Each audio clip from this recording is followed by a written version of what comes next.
Hi friends, ఈరోజు మనం 2 మినిట్స్లో పాస్తా చేసేద్దాం. ఎట్లా అంటే ఫస్ట్ ఉల్లిపాయ, పచ్చిమిర్చి, క్యాప్సికమ్, టమాటో, కాస్త క్యారెట్ గేర్ చేసుకోండి, పెట్టేసుకొని రెడీగా పెట్టేసుకోండి. మీ దగ్గర బటర్ ఉంటే ఓకే, చీజ్ ఉంటే ఓకే, లేకపోతే no problem. Okay, first start చేసేద్దాం. ఫస్ట్ స్టవ్ వెలిగించుకొని కాస్త తర్వాత క్యాప్సికమ్ వేసేసుకుందాం. జస్ట్ పచ్చివాసన పోతే చాలు. అలాగే క్యారెట్ తురుము కూడా వేసేద్దాం, అండ్ టమాటో కూడా లిటిల్ బిట్. ఇవన్నీ వేసేసుకొని జస్ట్ లిటిల్ బిట్ ఫ్రై చేసుకుందాం.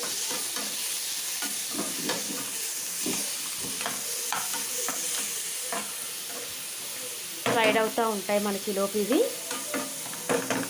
జస్ట్ లిటిల్ బిట్ సాల్ట్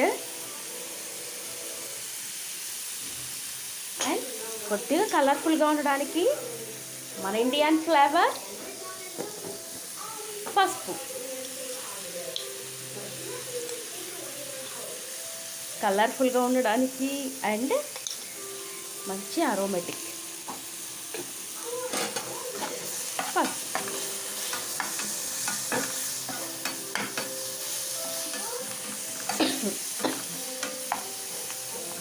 అంటే అయిన తర్వాత సిమ్లో పెట్టండి కొంచెం.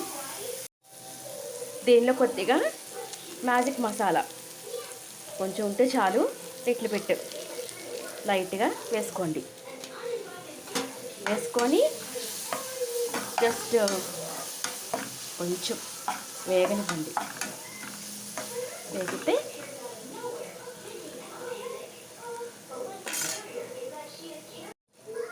వేగిన తర్వాత వాటర్ పోసేసుకోండి. ఓకే, ఇది కొంచెం బాయిల్స్ వచ్చిన తర్వాత మనం పాస్తాలు వేసేసుకుందాం. 2 మినిట్స్ మళ్ళీ బ్యాక్ అవుదాం. ఇప్పుడు కొద్దిగా బాయిల్ స్టార్ట్ అయినాయి కదా, నెమ్మదిగా కొంచెం పాస్తాలు చిన్న బౌల్లోకి తీసుకుందాం. ఎందుకంటే ఎక్కువ తీసుకున్నా కూడా మళ్ళీ పిల్లలు తినకపోతే ప్రాబ్లం అవుతుంది. అందుకని కొద్దిగా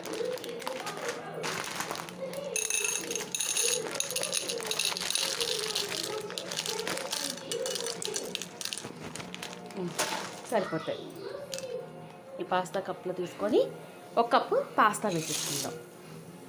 మనకి ఇవి నెమ్మదిగా కుక్ అవుతాయి. మళ్ళీ ఒక 10 మినిట్స్లో మళ్ళీ బ్యాక్ వచ్చేద్దాం. పాస్తా రెడీ అయిపోయింది.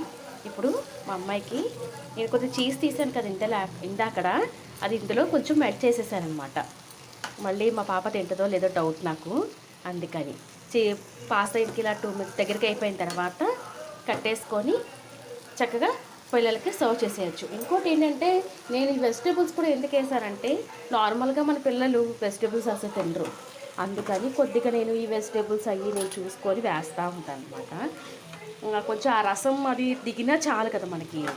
ఎక్కువ మన పిల్లలు తినకపోయినా ఆ జ్యూసీగా అది తింటే సరిపోతుంది. అందుకని రెడీ టు ఈట్ పాస్తా.